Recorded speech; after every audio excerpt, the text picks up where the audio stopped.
The 2023 season for the Chargers wraps up on Sunday against the Kansas City Chiefs, and will they ruin the tank by resting their starters? You are Locked On Chargers, your daily podcast on the Los Angeles Chargers, part of the Locked On Podcast Network, your team every day.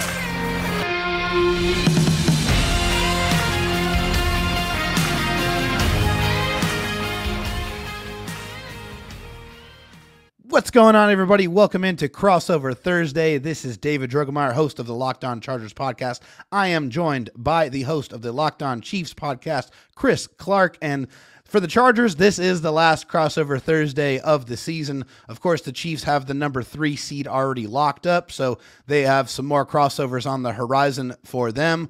But we're going to get into the biggest storylines, the biggest matchups, and the path to victory and predictions in this game. But this Crossover Thursday episode is brought to you by PrizePicks, the easiest and most exciting way to play daily fantasy sports. Go to prizepicks.com/LockedOnNFL and use code all lowercase LockedOnNFL for a first deposit match up to $100.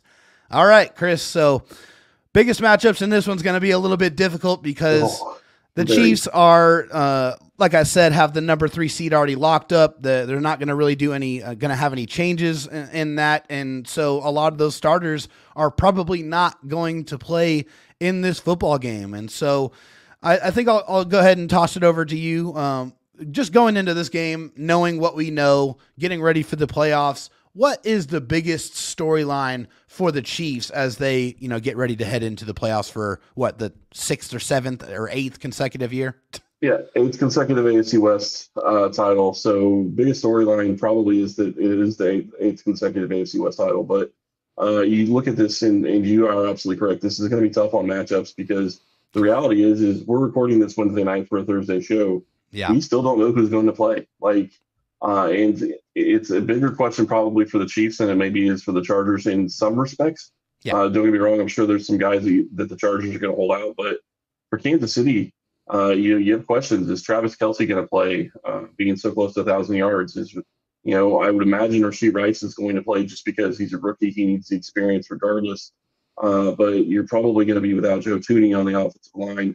Could be without Donovan Smith continuously. With his neck injury, it could be without him in this game. Although he did practice in full, so maybe he is the guy that plays this week. I don't know. We'll see. There's lots of question marks on the Chiefs as to who's going to play and who's going to be available. Which you're absolutely correct, like you said, is going to be very hard for matchups because it's not going to be the normal guys.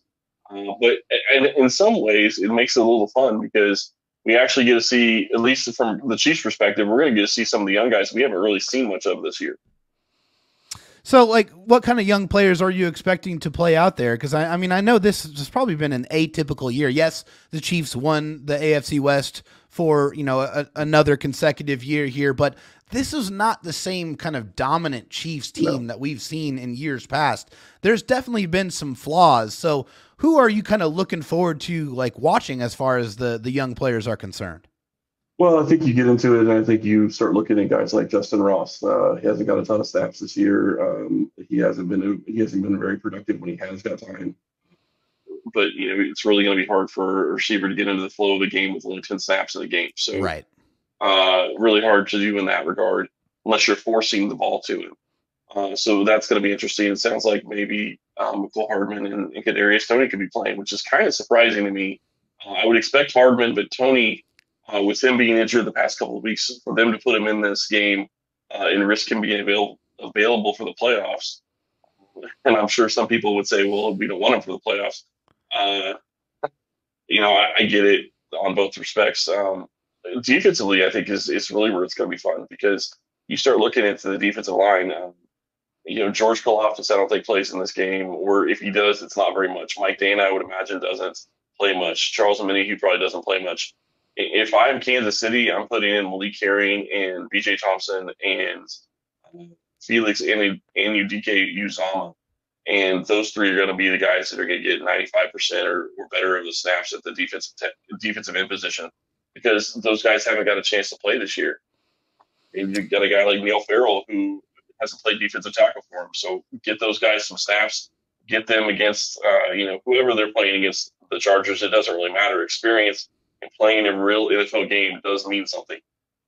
Absolutely, it does. I mean, it's invaluable, especially because those guys just don't get a ton of snaps, and the Chiefs were playing meaningful football for the majority of this season, and now it's just like, well, they're not going to be out there. I mean, they're going to get their opportunity to finally see what they can do, and I mean, I think it's kind of similar for the Chargers and their young players because obviously they were eliminated from the playoffs a long time ago. So it's all about trying to see what who's going to be part of the plan for the 2024 season and beyond. So for the Chargers, the biggest storyline in this one is just the Chargers are going to have a new head coach and a new general manager, and they're going to have to try to build a team that is able to bridge the gap with the Chiefs, right? The Chiefs are the cream of the crop. They've dominated the AFC West for almost the better part of a decade. So, the Brandon Staley only beat the Chiefs once in his tenure, and the gap between Andy Reid and the last several head coaches the Chargers have had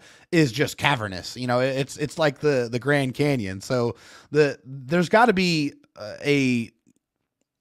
a guy that has some clout, somebody who has some head coaching experience. Obviously, the name that's been thrown around a lot with the Chargers is Jim Harbaugh, the Michigan head coach, having a track record of success pretty much everywhere that he's went, starting with USD, then going to Stanford, going to the NFL with the 49ers, having a lot of success there, going to 3 straight NFC championship games, including a Super Bowl appearance. So that's a pretty big hot name that's being thrown down around there. But I can't help but feel like the Chargers missed an opportunity to catch up with the Chiefs this year because this is, the worst, finishing record. If things stand right now, that 11-6 would be the worst since 2017. And so, is this just kind of a down year for the Chiefs, or is this something where, you expect them to get back to prominence after kind of this season? I do expect him to get back to prominence. The one thing that I think that you can look back in Brett Veach's history is that if he sees a weakness on the team, he goes and attacks it the next year, both in free agency and in the draft. So I fully expect that they're going to attack their biggest problem, which is wide receiver. Rashid Rice has been fantastic and has been great as a second-round pick, but it looks like they missed on Sky Moore the year before that. He never really developed into somebody that could really help this offense. MVS has had a horrible season this year, and doesn't look like he has a passion for playing. It looks like he's just happy to get the paycheck at this point. And, Yikes. Well, I don't see. I mean, I see frustration when he drops the ball and whatnot, but there's a specific play this past week where he gets a ball where he's coming across on a mesh route, and he's getting ready to turn the corner, and it's either going to be a 5-yard gain, which gets him a first down because it's a third down, or it's going to be a touchdown because everybody's running away from him as he's coming around this corner, and he drops it. Now, was it a perfect pass? No, it was a little behind him. But with all the drops he's had this year, with all the things that he's struggled with this year, for him to sit there and look back at Mahomes and make take his hands and say the ball needs to be over here. When Mahomes has been, I need to do better, I need to do better, I need to do better, and I just he's lost Chiefs Kingdom for quite a while. I'm sure that it's going to be a situation where he's going to be gone in the offseason. There's no doubt in my mind on that. It doesn't matter if he doesn't play, in my opinion. And Justin Watson has been okay, but again, maybe a 4th or 5th or 6th wide receiver on most teams. You just don't really have. Maybe Rashid Rice can be a number 1. I know he's the number 1 on this team, but maybe he can be a number 1 in the NFL. There's a little bit of a difference there. Yeah, you got to see if he can, take that leap in year 2. But I fully expect that they're going to figure it out at the wide receiver position. They're going to invest in the draft. They're going to invest in free agency, and they're probably going to have 2 or 3 new wide receivers next year, if not more. So I do think it's going to be something that's going to change. And you talked about earlier about how the Chargers kind of missed, and I would agree with you in the sense that this was the year that they could have caught up a little bit easier than any others. Yeah. And you talk about Andy Reid and the difference between him and the other coaches. And, you say that Staley only won once. Well, it's not just the Chargers, to be fair. It's also the Broncos. It's also the Raiders. I mean, all those teams have struggled to beat this Chiefs team. while Patrick Mahomes has been here. And even when Alex Smith was here, it was a tough game. And usually Kansas City was doing very well in the division regardless. You're absolutely right. Well, we're going to go ahead and get into the biggest matchups in this game, whatever those may be, because we're not sure exactly who's going to play, but we are going to get into that right after this.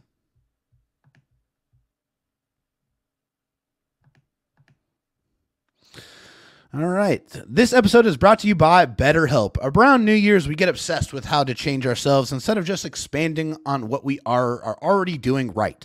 Maybe you finally organize one part of your space and you want to tackle another. Or maybe you're taking your supplements every morning and now you want to actually eat breakfast too. Therapy helps you find your strengths so you can ditch the extreme resolutions and make changes that really stick. If you're thinking of starting therapy, give BetterHelp a try. It's entirely online, designed to be convenient, flexible, and suited to your schedule. Just fill out a brief questionnaire to get matched with a licensed therapist and switch your therapist anytime for no additional charge. Celebrate the progress you've already made. Visit BetterHelp.com/lockedon today to get 10% off your first month. That's BetterHelp, HELP.com/lockedon.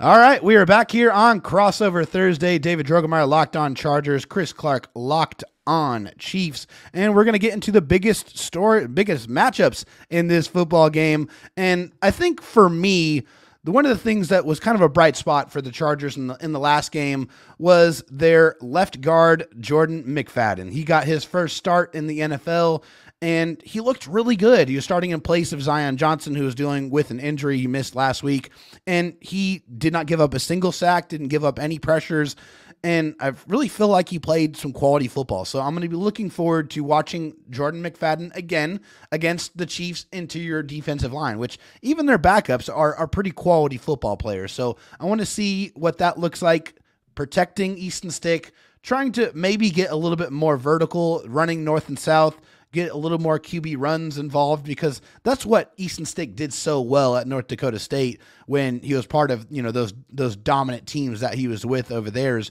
really running the ball. And I think Jordan McFadden really brought a very, positive brute force type of aspect to the offensive line game. And I think that's one of the things the Chargers have desperately missed, really this entire season. I have a quick question for you. Who do you think is going to play right tackle for the Chargers this week? Because isn't Pipkins on their injury report?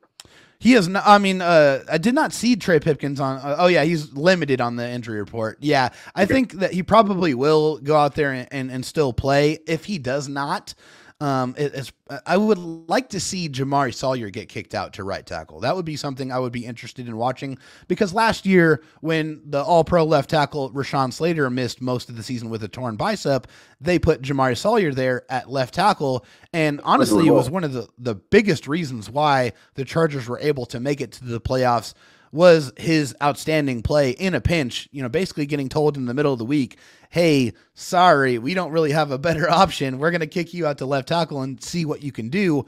And by all accounts, he played exceptionally well for a 6th-round pick who got brought in to play guard. And honestly, I thought he played exceptionally well in college at both guard and tackle. He showed that positional flex, and he showed that he could do that at a high level in the NFL. And quite frankly, Trey Pipkins has been pretty bad this year. I mean, it's been really tough. It's obviously, you look for the best matchups for your pass rushers, and it was always put your best pass rusher on the right side. You don't really want to mess with Rashawn Slater. You know what he's capable of doing. And Rashawn Slater, after dealing with injuries in the first part of this season, has really come back to and rounded back into his all-pro type of form. He's really locked down on that left side, and so it was move everyone over to the right side, and they found a lot of success going up against Trey Pipkins. Yeah, and the reason I asked the question is because if it is Pipkins or if it's Sawyer or whatever, I want to see. You talked about your left guard. I want to talk about the left tackle and the right tackle. Yeah, because I really want to see what this defensive ends have.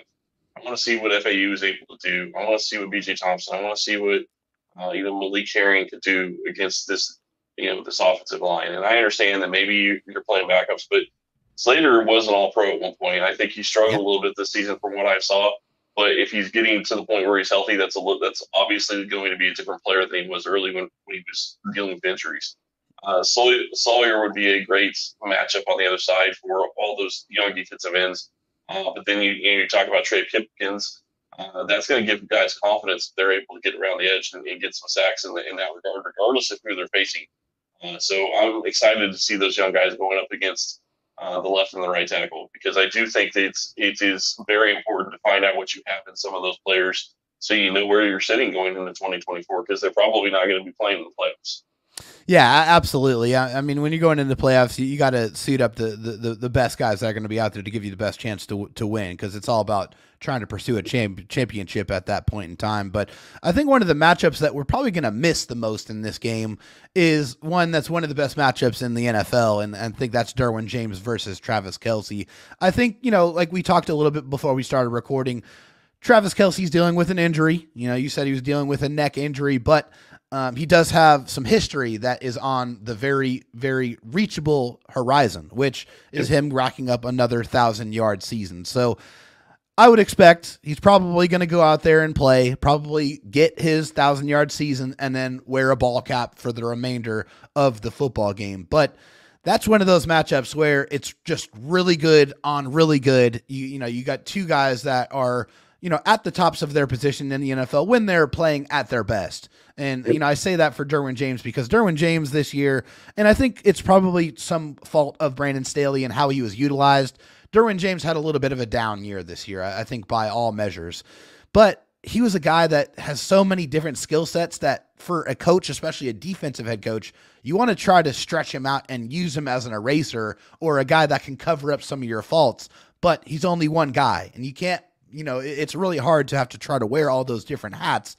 And so for Derwin James, the last couple of games, they kind of given him more of a singular focus, like say, hey, Derwin, this is what I want you to do. We're going to play you up close to the line of scrimmage. You're going to play in the slot. That's what I want you to do. And then last week it was, hey, I want you on this part of the field, and I want you to go out there and be an enforcer. And he had a couple of really big hits early on in that football game, really kind of established his presence. And so that's one of those matchups where I feel like I wish we got to see one more time this year, but I don't think we're going to see much of it because of, the Chiefs already having that third seed locked up. Yeah, it's the big question I have. You talk about 16 yards, and that should be pretty easy to get, and I get what you're saying, but I think Kelce had 14. He didn't have that many yards last week. So, 16 yards is not something that's didn't. It's not a foregone conclusion, right? Right. Well, and especially if the Chargers know that that's what they're going to be trying to do. Like, Gabbert came out in the press conference today and said he's going to do whatever he can to get Kelce to 16 yards. Sure. And I get it, but at the same time, you're sitting there going, well, okay, the defense knows it's coming. I'd say that maybe he's going to be, instead of double team, it's going to be triple team. So, we'll see. Because nobody wants to be that guy on the wrong side of history, right? Nobody wants to be that defender that gives up the catch that gets him to another milestone. Right. Well, and the other side of it, though, and I think that there's obviously, I'm sure there's mutual respect between Derwin James and Travis Kelce and all those defenders going against him. So, it's playing against that guy and knowing what he's going for and all that. So that'll be something interesting to watch. I hate going to general, but I am going to go general. And I'm going to say I'm really looking forward to seeing the Chiefs wide receivers against anybody they go up against the Chargers. And I hate saying it that way, but the reality is they've been so bad this year that it is just a struggle every single week to try to be successful. They have literally beat themselves at least 4 times in this season. They should be easily the number 1 seed, or at least fighting for the number 1 seed in this game, going into this game. But, turnovers and penalties and drops have just killed them this year. And, they lost 3 out, I think it was 3 of the last 4, or 3 out of the last 5, I guess now. Yeah. You just can't do that. And you have to play better football than what they've been playing lately. So it's really, to me, it's seeing what can you get done with a guy like Richie James, who hasn't played a ton for Kansas City this year. He should be getting 30 or 40 snaps in this game. See what he can do. See if you can get Gabbert, get him going, because you need a 3rd or 4th offensive weapon on this team, especially at the receiver position or pass catcher position, however you want to look at it. I think that'd be huge. And then obviously we already kind of talked about Justin Ross, and I think he's going to play a ton in this game as well. But it's seeing those young guys, seeing the guys that haven't got a ton of snaps at the wide receiver position to see what they can do. And I'm curious to see if they bring up somebody from the practice squad at the receiver position. And it's just probably going to depend on if there's injuries or they need to use, an elevation elsewhere, where they're wanting to sit somebody where they have to, use an elevation elsewhere. But you start talking about, this Chiefs defense, this Chiefs offense, it's all those young guys. And I'll just toss in a bonus. I want to see Cam Jones and Jack Hawker play a lot of the game. They played a linebacker for the Chiefs all season, and I just want to see them get a chance to play, because when you play defense, it's a lot different than just contributing on special teams, which is all they've done. And you've got to know if there's something there that you can develop for the future. I hear you. And just to touch on young wide receivers, I want to see Quentin Johnston have a big game in this one. I really do. I mean, just for his confidence going into the next season. Obviously, he's dealt with drops, throughout the year, some really big spots. So I want to see him get a really big game. I want to see him get featured. I want to see him get targeted at least 10 times in this football game. I don't know if we will see it, but I hope that we do. But we are going to finish things up here with the path to victory for each of these teams and the predictions, and we're going to do that right after this. At the start of the new year, every small business owner is asking themselves the same question. What's the one move I can make that'll take my business to the next level in 2024? LinkedIn Jobs just knows that your success all depends on the team you surround yourself with. That's why LinkedIn Jobs has created the tools to help you find the right professionals for your team faster and for free. LinkedIn isn't just another job board. LinkedIn has a vast network of more than 1 billion professionals, which makes the best place to hire. Hiring is easy when you have that many quality candidates. So it's easy, in fact, that 86% of small businesses get a qualified candidate within 24 hours. It's why small businesses rate LinkedIn Jobs #1 in delivering quality hires versus leading competitors. LinkedIn is also the small businesses are wearing so many hats and might not have the time or resources to hire. Thankfully, with LinkedIn, the process is intuitive, quick, and easy. Post your job for free at linkedin.com/LockedOnNFL. That's linkedin.com/LockedOnNFL to post your job for free. Terms and conditions apply. All right, we are back here on Crossover Thursday, and we are about to. What's up? No, I was just gonna say I have to say I'm a little jealous going into this one, going into predictions and what each team has to do to win, because I guess I'll just jump in and I'll go first. Yeah, I have no idea what the Chiefs are doing in this game. And I hate saying that. It's not that I feel unprepared for this segment. It's more of you just don't know what you're going to get from these players. That's fair. You haven't seen them play all season. I mean, yeah, you've got Lonnie Morris who started games for you, and he'll play. So you kind of have an idea of what you're going to have at left tackle. But some of the young guys that they're going to get in there, and, we were talking on yesterday's show, they were talking about how it's possible that they have 7 inactives in this game, and then there's probably another 10 guys that don't even play. Or if they play, it's less than 5 snaps. I mean, that's just the reality of this game. So you're going to be getting guys that could be playing 50, 60, 70 snaps that haven't played all season. So it could get extremely ugly. And we don't know what Blake Auer is going to do in this offense. That's the other big question is what is he going to be capable of when you start looking at how this is going to play out and the different players he's going to have available to him. I would imagine he's going to have Noah Gray as his tight end. Travis Kelce, obviously he'll be in for a couple of plays if he does play. Yeah. But, you're not going to have Travis Kelce. You're not going to have probably MVS and Justin Watson. I would imagine that they're going to try to keep those guys from, having a chance of getting injured going into the playoffs. You'll have Rashid Rice, you'll have Richie James, you'll have Justin Ross, but it's going to be difficult, and you're going to be dealing with a patchwork offensive line because you're probably going to move some of your starters out and say, okay, well, Caliendo or Allegretti is going to be your center, and Joe Tooney's not going to play. Creed Humphrey's probably not going to play, and you go with what you have. Taylor doesn't play. It's just. That's where I find this one difficult. Like, oh yeah, there's just so many unknowns of how all this is going together, and there are so many things. I will say this, and I'll let you talk. I apologize, but it's not plug and play. Like that's the thing that drives me nuts when you start talking about. People say that this guy needs to play, this guy needs to play. Okay, it's not plug and play. Right. And this is going to be one of those experiences where it's really going to show it's not plug and play. They can run the same defense that the Chiefs have been running all season long, but it's possible the Chargers put up 25, 30 points. Who knows? I mean, it didn't look like that last week, but again, who knows? Yeah, I mean, honestly, this one to me feels like a glorified preseason game, just because you got two backup quarterbacks in there.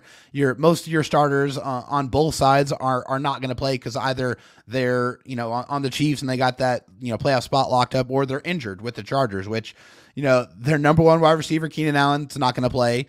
Josh Palmer's in the concussion protocol, so active number two, because obviously Mike Williams has been on IR the entire season. He's probably, he might not play. So you might be in a situation where you have a backup quarterback with your number 4 wide receiver as your number 1. So it's just going to be one of those things you just don't know. And I think as far as most important player for the Chargers in this one, it's Easton Stick, because he does have something that he's playing for. He's playing for, is he going to be the Chargers backup going forward? And I think for him, to his credit, he's had a couple of good throws, a couple of quality throws out there. He's kept the Chargers in the game for the most part, although I'd say the offense has been fairly conservative. I mean, he hasn't really thrown the ball down the field. It's been a lot of attacking the boundaries and trying to keep possession of the football. And this one, it's the last game of the year. Just air it out. Let it go. Go out there and play fast. Go play free. Go try to make some plays. That's what I want to see out of Easton Stick in this one.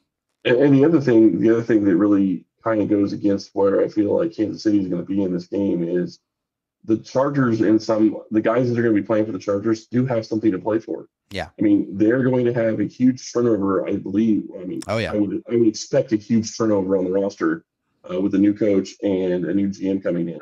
So some of these guys are playing maybe their last downs for the Chargers, maybe their last downs in the NFL for some. I mean, it's possible.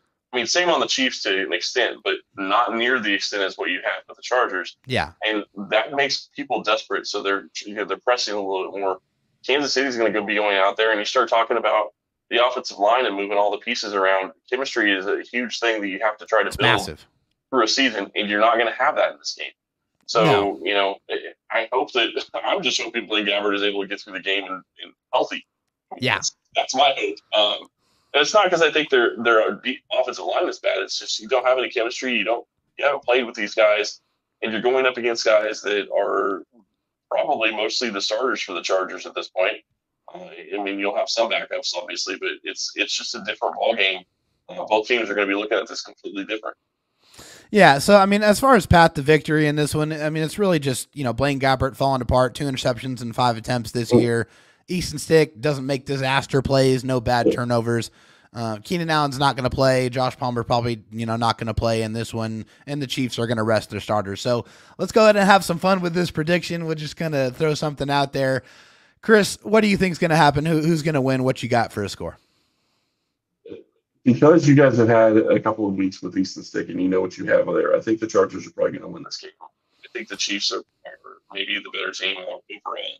Oh, yeah. Even on the field. But, I mean, with even the guys that are going to be playing, I just don't know going in on this kind of week with, all this other stuff that's going on and knowing that you're just getting this 1 week to play.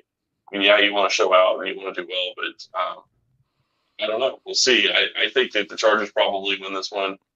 Kansas City doesn't have a ton to play for. So the other side of that is I don't expect them to be very aggressive.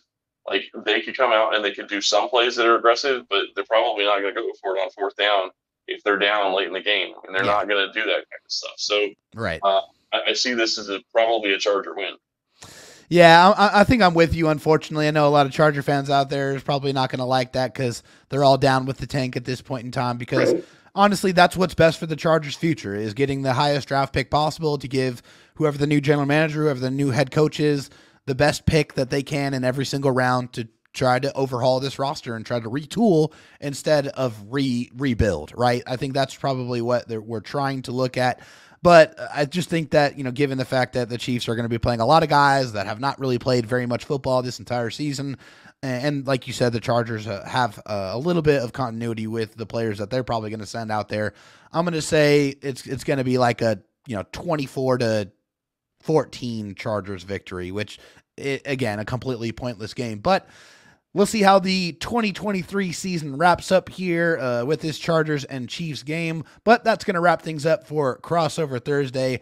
This is David Drogemeyer, Locked On Chargers, Chris Clark of Locked On Chiefs. Make sure and check those shows out for the keys for success and to see what happens after this football game. But that's going to wrap things up for this one. Take care, you guys. Have a good one.